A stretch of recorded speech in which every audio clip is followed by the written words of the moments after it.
This is Dennis Hare's reading Memoir.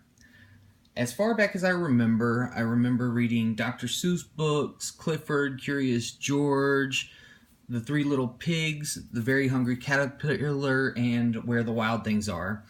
I even remember when I read Green Eggs and Ham, I even wanted to actually eat green eggs and ham, and I did. After reading Curious George, I always wanted a monkey. In elementary school, I had to get a reading tutor, and my reading tutor had me reading various books from the Boxcar Children, and then also in elementary school, I read Charlotte's Web. There's a whole page dedicated to Goosebumps because when I was young, this was my very favorite thing to read. I probably read a large number of the original Goosebumps series.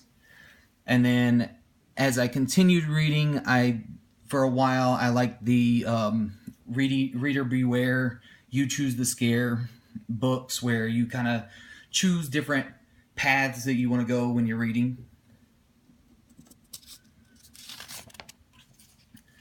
Later on, I read The Outsiders and The Swiss Family Robinson. I remember The Outsiders being a pretty interesting book that I enjoyed, and as well as The Swiss Family Robinson. I believe my parents actually made me read The Swiss Family Robinson, and initially I think it was a little too far above my grade level with reading, but eventually I got into it and enjoyed the book. In my adult reading, I read the Alicia Keys book with a bunch of poems, as well as a book called Never Anything Too Easy, which was a pretty inspirational and nice book. I also read A Message to Garcia. This was a book that I had to read, that I read while I was in the military, and it was basically a book about following orders, more or less. I also had to read the Checklist Manifesto, which was actually a pretty interesting book, basically about making checklists and different variants and whatnot.